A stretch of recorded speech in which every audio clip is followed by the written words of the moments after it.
Let her conquer fear and fall like a sword. I run into the heat of day, like a knife I fight until the fight is won. In the rain I save each and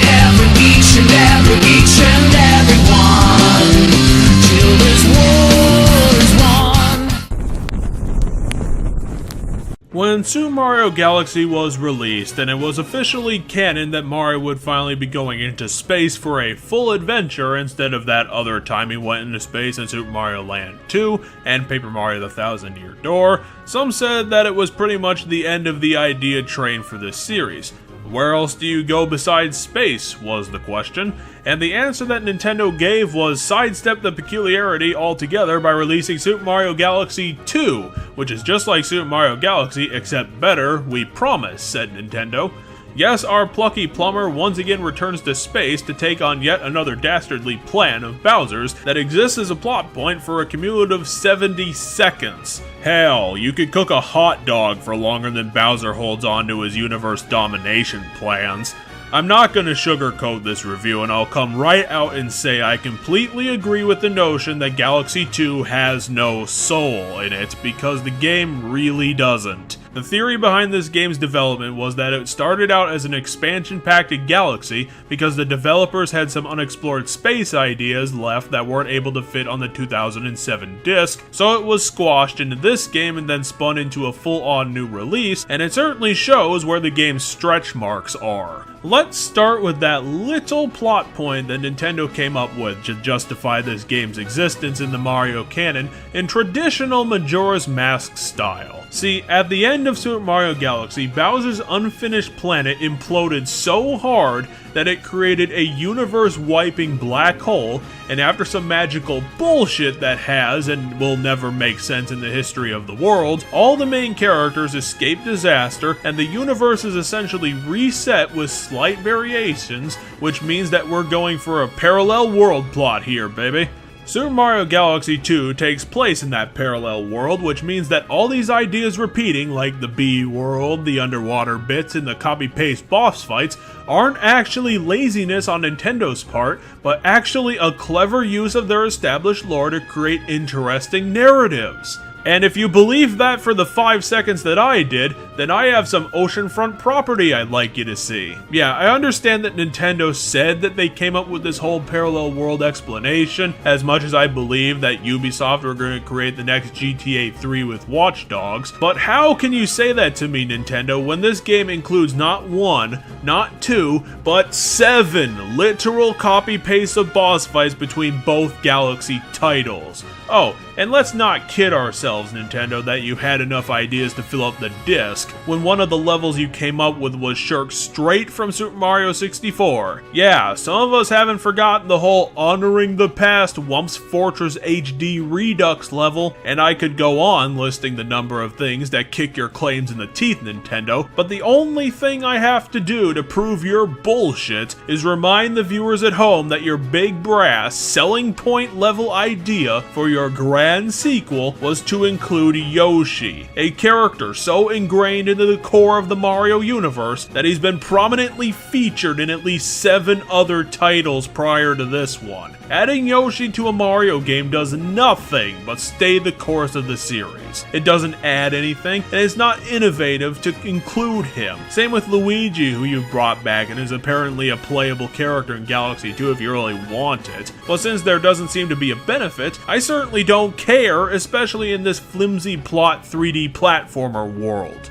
But as much as Nintendo gets up my butt for claiming that it's being innovative with this game, and that it justifies its existence because they packed in so much new content, and that my eyes are just lying to me, Nintendo certainly still has the ability to create great gameplay, and what they did with Yoshi is worthy of note because they pack in a lot of types of challenges around his existence.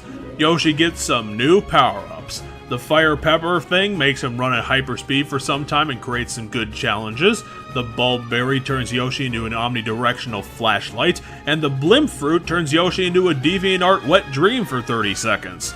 It's generally enjoyable, and Nintendo does frame good power stars around the duo of horse and man, and that's pretty much true for most of this game.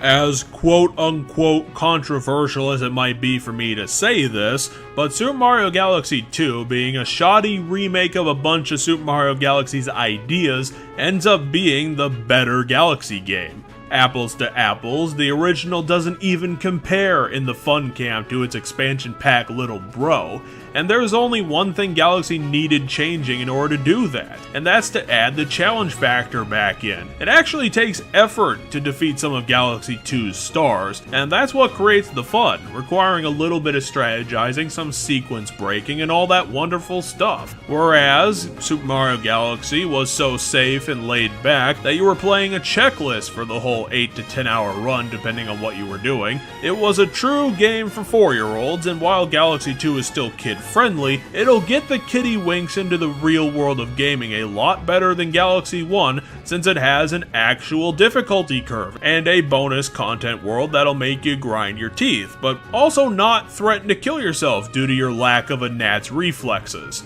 I will say that I never, and will never, complete the final Grandmaster Galaxy Star, simply because it's too hard. It takes too much time, and I've honestly got better things to do with my life, since the final reward is just to see Rosalina, this franchise's most boring character. Even Birdo. Freaking Birdo is more interesting than her. Yeah, I know it's tacky to use the I have a life defense when I suck at a game, but it's just not fun, and I don't play games to have a bad time.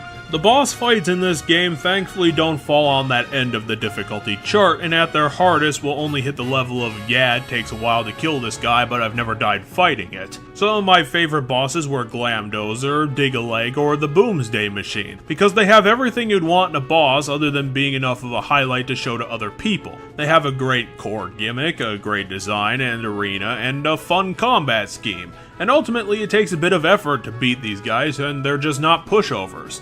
And that's where Bowser screws the pooch here. He's too easy, and his existence in the game's plot is so minimal that we can't get invested in what the hell he's talking about, which I don't even understand because he barely talks about it. And since the combat with him isn't fun, it feels more like an obligation than an event to deal with his fights, especially since Galaxy 2 hosts one of Bowser's worst showings. Yes, it somehow manages to be worse than the bad dub Hot Tub, where a giant Bowser is pitted against Mario, fleeting through empty space with only meteors to grab hold of, and an absolutely epic soundtrack backing this whole thing. The issue is that you literally can't fail this boss fight unless you fall asleep on your controller for 4 minutes, and even then you might make it. The game always gives you another meteor if you lose one. If Bowser ever somehow manages to get a punch in, then the game just gives you another meteor, and the coin inside the last meteor will fly over to that one, healing what you just lost. And since all you need to do is fight Bowser is ground-pounding meteors, the closer he is, the bigger target he becomes, and you can hit him anywhere on his body for hits. It's an embarrassing and cringy final showdown made only worse by the great score, since Nintendo wants this to feel epic when it feels more like the developer is just shitting on the audience for a minute and wasting our time.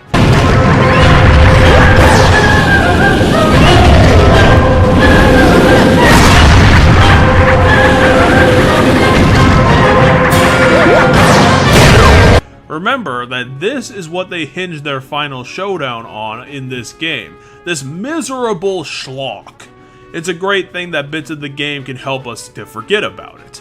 I'm not going to list all the good bits, but there's certainly a lot to name. You've got the 2D platforming ones, the fire and ice world, the star ball slides, and even some bird flying deals. Although the game still has issues to spare, with the first being that it includes one of the most shameful instances of co-op gameplay ever seen by man. It coming from the developers of New Super Mario Bros. Wii, mind you. The co-op quote-unquote partner gets to play an unseen orange Luma and basically acts as a second cursor on screen to collect and shoot star bits at things, and that's pretty much the whole gimmick. Nintendo, if you wanted Luigi to be a central part of the game to the point where you have my co-op captain remind me of him every 5 seconds, then maybe you should have just had two-person Super Marioing instead of this incredibly insulting idea, which is somehow even worse than the co-op that New Super Mario Bros. U had, where the 5th player just tapped on the damn touchpad forever.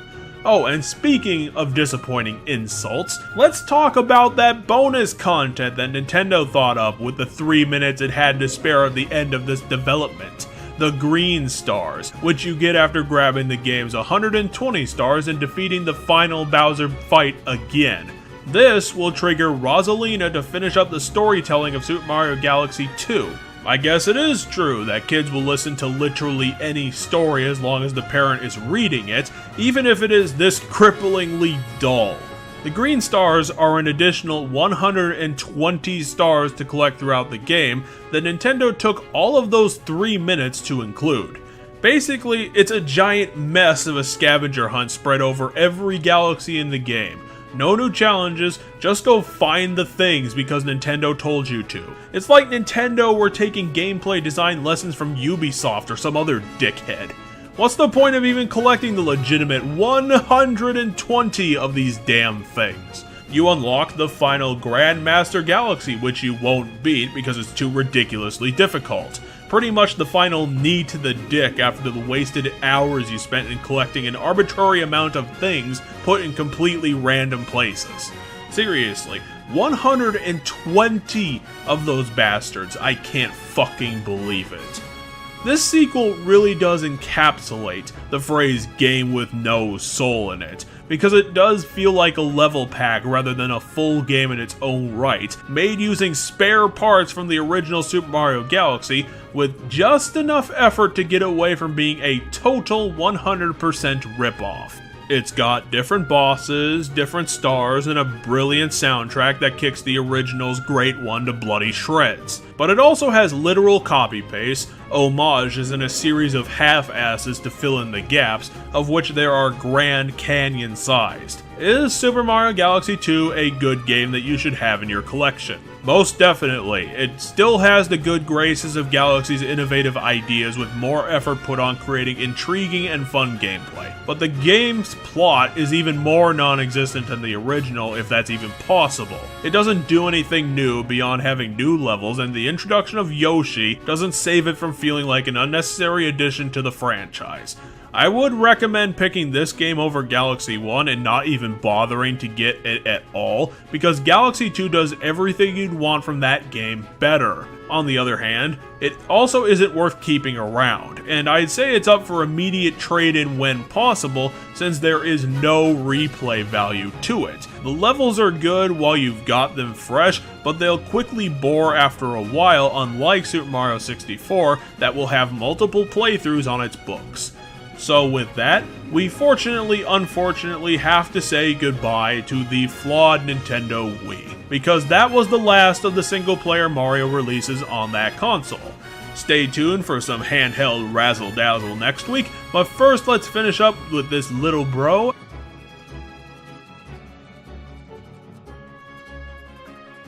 And wish you all a victory for gamers, because you all deserve it. Thank you for watching.